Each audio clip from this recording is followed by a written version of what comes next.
In the heart of a remote village, an isolated manor witnesses the mysterious death of a wealthy family one by one.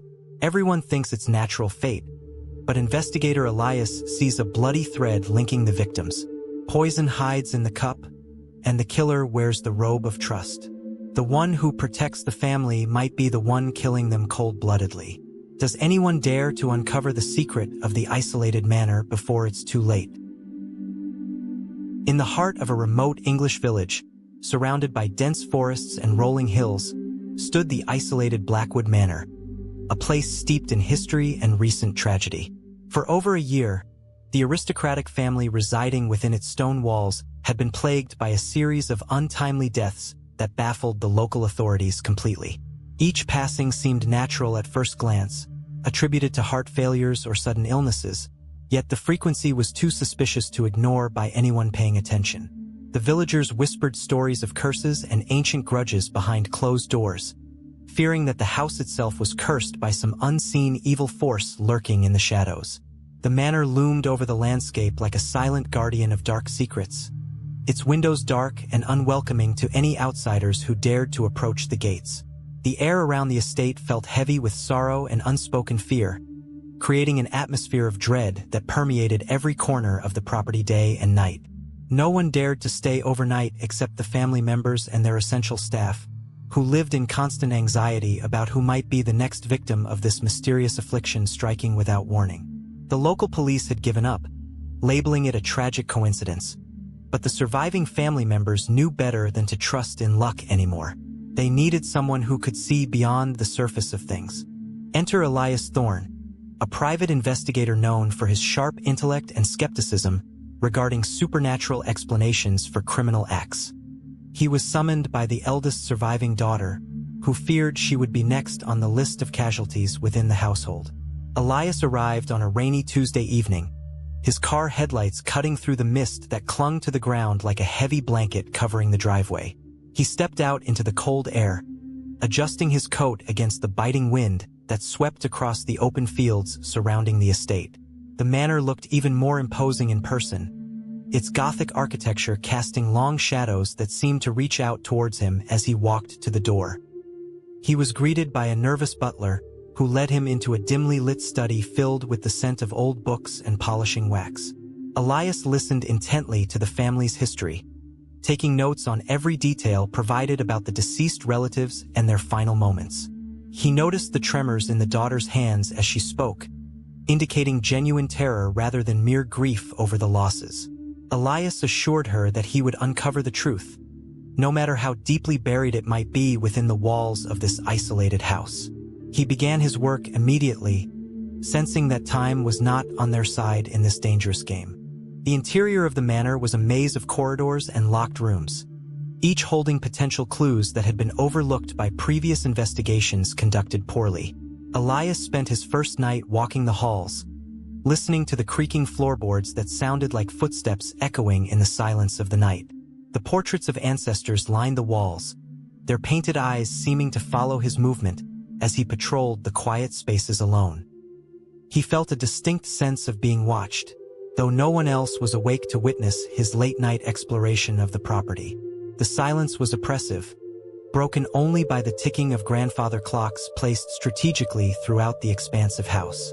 He examined the locks on the doors, finding some that had been tampered with recently without any obvious reason for such interference.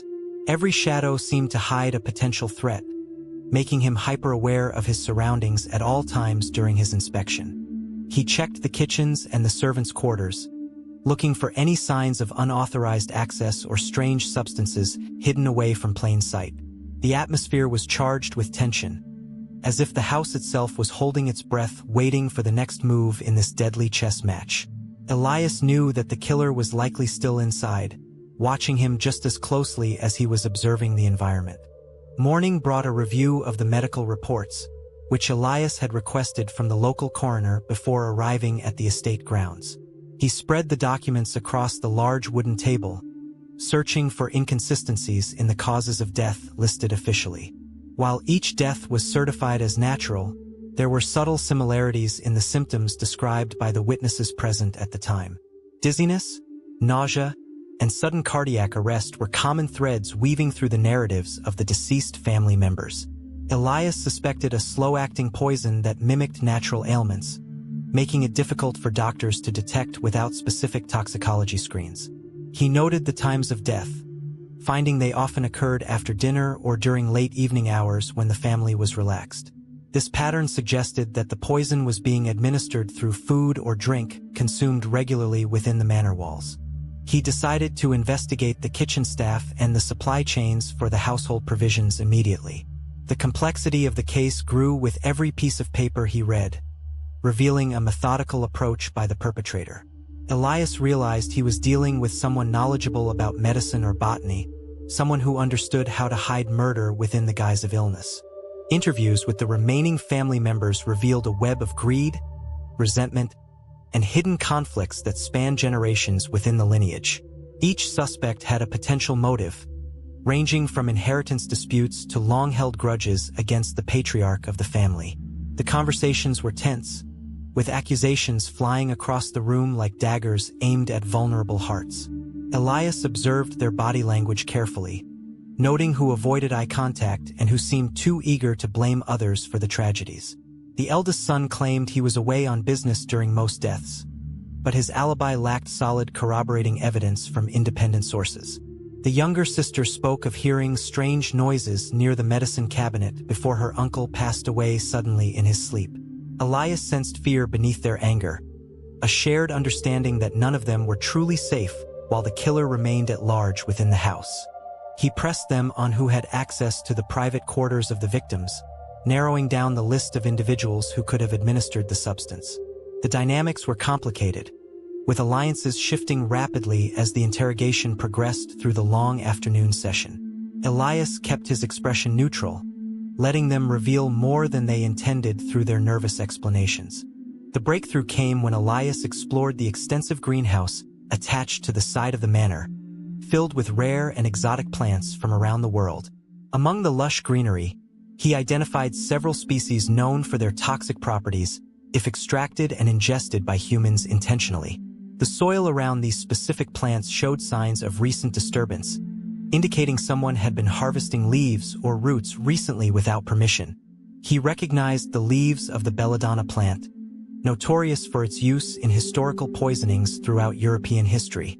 This discovery confirmed his theory that the deaths were not natural but calculated acts of murder using botanical knowledge. He wondered who in the household possessed such specific knowledge about plants and their effects on the human body system. The gardener was questioned, but he claimed ignorance about the toxic nature of the plants he tended daily. Elias suspected the gardener was lying or being protected by someone higher up in the household hierarchy. He collected samples of the soil and plant matter for further analysis in a private laboratory outside the village. The greenhouse became the central focus of his investigation, holding the key to unlocking the entire mystery surrounding the family deaths. Connecting the dots between the plant life and the medical symptoms, Elias formulated a hypothesis about the method of delivery used by the killer. The poison was likely mixed into tea or wine, substances consumed daily by the victims without suspicion of tampering. He reviewed the serving schedules and noted that one person had access to the beverages before they reached the family members consistently. The pattern pointed towards someone trusted implicitly by the family, someone who moved freely between the kitchen and the dining rooms without question. This realization narrowed the suspects down significantly, eliminating those who did not handle food or drink preparation directly. Elias set a trap, announcing falsely that he had found definitive proof pointing to a specific family member to provoke a reaction. He watched the staff closely during dinner, looking for any signs of nervousness or attempts to interfere with the serving process. The tension in the dining room was palpable, with every clink of silverware sounding like a gunshot in the quiet room. He knew the killer would feel cornered and might attempt to flee or destroy evidence before being caught officially.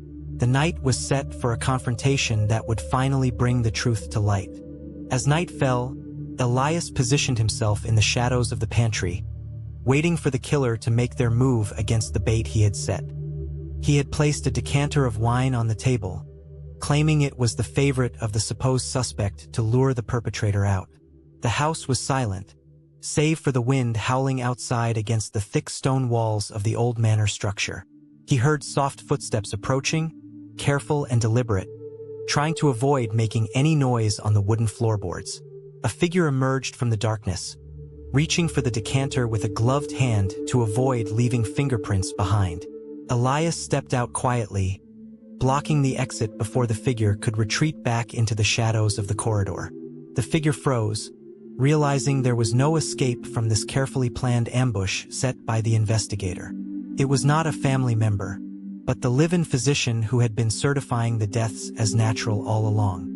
The doctor had been using his medical access to administer the poison while covering up the signs during the official examinations.